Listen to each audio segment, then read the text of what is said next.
You know what's funny about mass extinctions? We always picture them wrong. A giant rock falling from the sky, dinosaurs screaming, boom, credits roll. Clean, dramatic, over in seconds. But that's not how Earth kills. Earth doesn't nuke species. It slow cooks them. It suffocates them, poisons them, starves them over thousands, sometimes millions of years. Extinction isn't a light switch flipped off in one dramatic moment. It's a dimmer, turned down so slowly that entire species disappear before anyone realizes they were ever there. And here's the part that should keep you up at night. We're in one right now.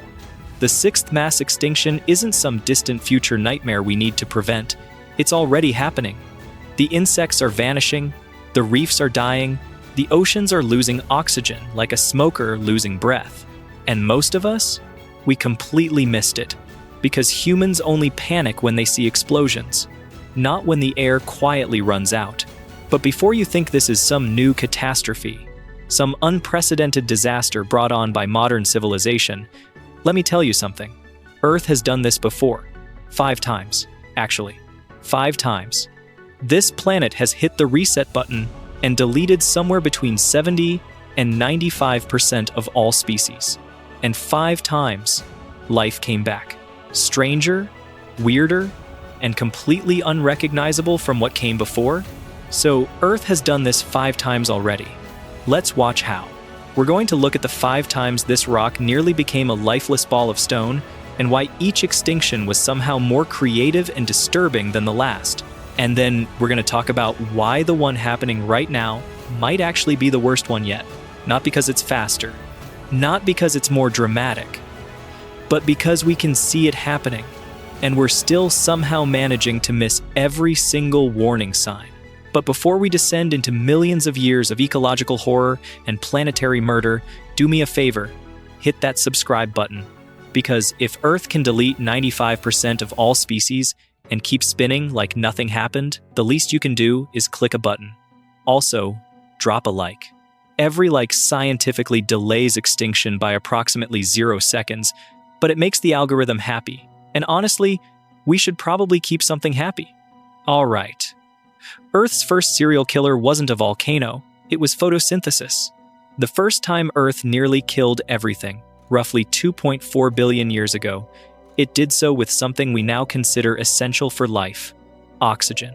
The stuff you're breathing right now, that was once the most toxic substance on the planet, and it nearly ended everything. Back then, Earth's atmosphere was completely different. No oxygen to speak of, just methane, carbon dioxide, nitrogen, and a bunch of other gases that would kill you instantly. And life was fine with that. Microbes had evolved to thrive in this anaerobic environment. They didn't need oxygen. In fact, most of them found it downright poisonous. But then came the cyanobacteria, tiny, photosynthesizing organisms that figured out how to convert sunlight into energy. And as a waste product, they released oxygen. Just little puffs at first. Except cyanobacteria were incredibly successful. They spread across the oceans, forming massive blooms, photosynthesizing like there was no tomorrow, and all that oxygen started accumulating. At first, it reacted with iron dissolved in the oceans, creating vast rust deposits that we can still see today as banded iron formations. The oceans literally rusted, but eventually, the oceans became saturated. There was nowhere left for the oxygen to go. So it started spilling into the atmosphere, and that's when the massacre began. For the anaerobic organisms that had dominated Earth for billions of years, oxygen was lethal. It destroyed their cellular machinery, caused oxidative stress they had no defenses against. Imagine if the air suddenly became poison. Not gradually, just one day, the things surrounding you became toxic. And as oxygen levels rose, they died. Massive die-offs. Entire ecosystems collapsing. Whole branches of life that had existed for over 1 billion years just gone. It was extinction on a planetary scale, caused not by an asteroid or volcano, but by life itself. The cyanobacteria weren't trying to kill anyone. They were just doing their thing, and their success murdered almost everything else. Entire lineages vanished, possibly the largest die-off the planet has ever seen. And the survivors? They were the freaks. The organisms that had somehow evolved the ability to tolerate and eventually use oxygen. They inherited a planet transformed by waste products. And it gets worse. The oxygen crisis triggered a series of ice ages that lasted for hundreds of millions of years. The methane in the atmosphere, which had been keeping the planet warm, was broken down by oxygen. Temperatures plummeted. The planet froze. Some scientists think Earth turned into a giant snowball, and life had to adapt all over again to a frozen wasteland. So, the first lesson is this: sometimes the thing that kills you isn't an external threat. Sometimes it's the waste product of the most successful organism around. Sometimes life itself is the villain. But Earth wasn't done experimenting with creative murder. Fast forward to about 375 million years ago, the Late Devonian period. And this time, plants invented murder. Plants had just figured out how to colonize land. Before this, continents were mostly barren rock. But during the Devonian, the first real forests appeared.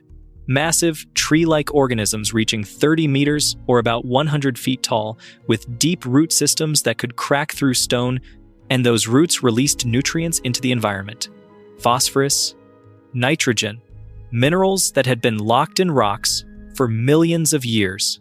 When it rained, those nutrients washed into rivers and eventually into the oceans. And the oceans went absolutely berserk.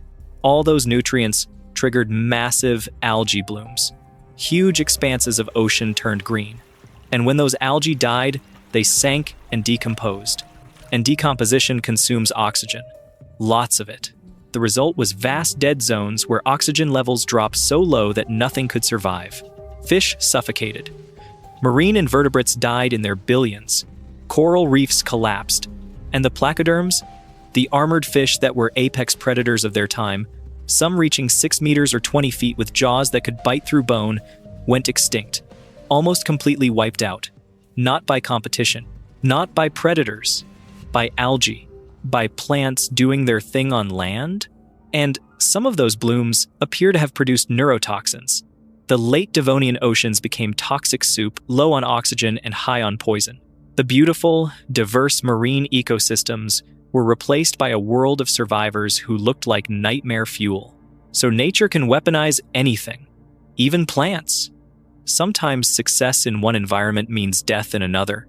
But as bad as the Devonian extinction was, killing off about 75% of species, it was nothing compared to what came next. About 252 million years ago, Earth decided to really go for it. The Permian Triassic extinction, the Great Dying. And it earned that name. This killed approximately 95% of all marine species and 70% of terrestrial vertebrates. It took 10 million years for biodiversity to recover. Everything changed. The planet was transformed. The culprit? Volcanoes? The Siberian Traps, a massive volcanic system in what is now Russia that erupted in pulses for hundreds of thousands to over 1 million years. A sustained, apocalyptic outpouring of lava and toxic gases that fundamentally altered everything. The lava covered roughly 7 million square kilometers, about the size of Australia. Entire ecosystems buried under molten rock. But the real damage came from the gases. Massive amounts of carbon dioxide, sulfur dioxide, and probably methane released from ocean deposits. The carbon dioxide caused runaway greenhouse warming. Temperatures spiked globally. The oceans heated up and released more methane, creating a feedback loop. The sulfur dioxide created acid rain, acidic enough to strip vegetation and weaken shells. The oceans became acidic. Marine organisms with calcium carbonate structures found their bodies dissolving, and the oxygen disappeared. Warm water holds less gas than cold. Dead zones spread across the oceans. Fish suffocated. Marine reptiles drowned. On land, rising temperatures made breathing harder. The result was a planet-wide catastrophe over tens of thousands of years. A slow, grinding collapse. Species went extinct one by one. Ecosystems fell apart. Food chains disintegrated. By the time it was over, the world was nearly empty. The survivors were bizarre. On land, Lystrosaurus, a pig-sized creature that looked like someone tried to build a mammal and gave up halfway. It was chunky, slow, and survived by eating whatever vegetation remained. And it was everywhere. Fossil evidence suggests that for a period, Lystrosaurus made up 95% of all terrestrial vertebrates. The entire world was one unremarkable survivor because everything else was dead. But there were predators too. Gorgonopsids, saber-toothed therapsids that looked like reptilian wolves. They roamed a planet with almost nothing left to hunt. They didn't last long into the Triassic, but for a brief moment, they were among the few large predators left. And the climate was insane. Violent climate shifts that no large organism could adapt to. Acid rain, dead oceans. It was literal hell, and it lasted for millions of years before life could begin to recover. So when Earth resets, it's not clean or quick or merciful. It's prolonged agony where survival is about tolerating conditions that kill everything else. But life eventually found a way. The Triassic that followed was wild experimentation. Evolution had a mostly empty planet. Dinosaurs appeared, though small at first. Early mammals showed up, tiny nocturnal things, and the climate remained unstable. And then, about 201 million years ago, it happened again. The Triassic-Jurassic extinction. Once again, volcanoes. The Central Atlantic Magmatic Province, massive eruptions as Pangaea split and the Atlantic Ocean formed. Similar pattern? Not as severe. Carbon dioxide release. Climate warming. Ocean acidification. About 76% of species extinct. Large amphibians? Gone. Crurotarsans competing with early dinosaurs? Mostly wiped out. But this time, the survivors included dinosaurs. And they inherited Earth. The extinction cleared out the competition. Large predatory crurotarsans? Gone. Herbivorous dicynodonts? Extinct. Dinosaurs expanded rapidly. Within a few million years, they diversified and spread everywhere. And they got big. Really big. Because in a recovering world where food was scarce, size became an advantage. Better temperature regulation, more efficient digestion, better defense. So dinosaurs evolved into giants. Sauropods the size of buildings. Theropods with knife teeth. Reptilian megafauna that would dominate for 135 million years. So survivors aren't always the smartest or strongest. Sometimes they're just the right size and shape for whatever comes next. Sometimes mass extinction opens opportunities for minor players stuck in marginal niches. But even dinosaurs couldn't last forever. Nothing does. About 66 million years ago came the most famous extinction, Cretaceous-Paleogene. The one that killed the dinosaurs. Yes, an asteroid was involved. A 10-kilometer rock slammed into the Yucatan, releasing energy equivalent to billions of atomic bombs. The Chicxulub crater is 150 kilometers wide, but the asteroid was just the opening act. The real extinction happened after. The impact threw up so much debris it blocked the sun for months, possibly years. Temperatures plummeted. Photosynthesis stopped. Plants died. Herbivores starved within months. Carnivores followed. The planet entered an impact, winter lasting decades or longer. When the skies cleared, the world had changed. Giant dinosaurs? Gone. Flying pterosaurs? Extinct. Marine reptiles? Dead. Most large animals? Gone. What remained were small things. Burrowers. Scavengers. Creatures that could survive on seeds and dead matter, hide underground, and didn't need much food. Mammals had been around for over 100 million years, living in dinosaur shadows. Small and marginal. Most no bigger than rats. Nocturnal to avoid the giants. But now, with giants gone, they had their chance. Over the next few million years, mammals diversified into every niche dinosaurs left. They got bigger, weirder, became dominant land animals. But they didn't outcompete dinosaurs. They won because they were small, desperate, and nocturnal. Because they could eat anything, live anywhere, breed quickly. Because extinction favors humility, not dominance. The scrappy survivors, not the apex predators. So, survival isn't about being biggest or baddest. It's about being adaptable, resourceful, small enough to slip through the cracks when everything else dies. And that brings us to now, the sixth extinction, happening right now, all around us, while we scroll through our phones. It's not in the future. It's already happening. For decades, quietly, while we've been distracted, insect populations have collapsed by over 75% in some regions over 50 years. Insects, the things that pollinate crops, decompose organic matter, form the base of food chains, they're disappearing. And with them go birds, bats, small mammals that depend on them. Coral reefs are bleaching and dying at unprecedented rates. Reefs that took thousands of years to form, destroyed in decades by warming oceans and acidification. And with them go fish, invertebrates, entire marine ecosystems. Projections suggest most reefs could be functionally dead within decades. Ocean oxygen levels are dropping. Dead zones spreading. Areas where dissolved oxygen is so low nothing survives. Getting bigger every year. Expanding from coasts into open ocean, some now the size of countries. Amphibian populations have crashed globally. Over 40% of species now threatened. Fungal diseases, habitat loss. Climate change combining to devastate populations that survived for hundreds of millions of years. The extinction rate right now is estimated at 100 to 1,000 times the natural background rate. Species going extinct faster than we can document them. Most will never know existed. They'll disappear before we realize they were there. This isn't a single catastrophic event. No asteroid. No massive volcanic eruption. Just a million small suffocations happening quietly everywhere. A slow collapse most people don't notice because it's not dramatic enough for headlines, not immediate enough to interrupt daily routines. But here's the twist. Humans aren't the villain. Not really. We're just another failed experiment.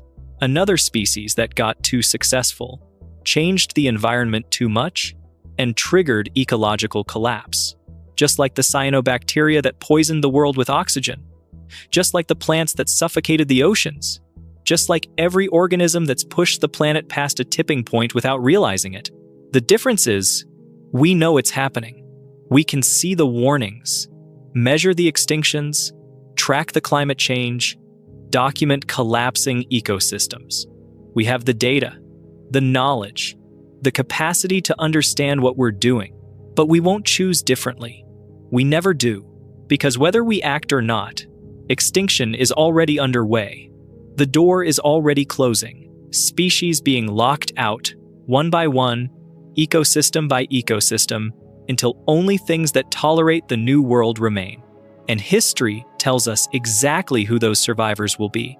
Not the beautiful ones, not the charismatic megafauna we put on documentaries, not pandas or tigers or elephants. The survivors will be rats, cockroaches, pigeons, weeds, the things we consider pests. Organisms that thrive in disturbed environments, eat garbage, breed quickly, and adapt faster than we can kill them. They'll inherit whatever's left, just like Lystrosaurus inherited the Triassic, one unremarkable survivor. Just like small mammals inherited the world after dinosaurs. Just like organisms that could tolerate oxygen inherited an Earth they never asked for. Extinction isn't a dramatic explosion. It's not a meteor or volcano in a blaze of glory. It's a door quietly closing behind you, piece by piece, species by species, until you realize you're already locked inside. And by the time you notice, the handle's gone. The room is getting smaller, and the air is running out. The sixth extinction already started. You missed the first warning. Hell, you missed the first 100. The insects disappearing. The silence in forests that used to buzz. Reefs that were colorful, now just white skeletons. Species quietly blinking out while we argue about things that won't matter in 100 years. Earth is pushing the reset button. Again. And just like every other time, most life won't make it through. The question isn't whether extinction will happen. It's already happening. The question is whether we'll be among the survivors, or just another fossil layer for whatever comes next to puzzle over. The last mammoths died while humans were inventing pottery. The next batch will die while we're debating TikTok trends. Earth will be fine. You won't. Thanks for hanging out with me, and until next time on Dead Curious.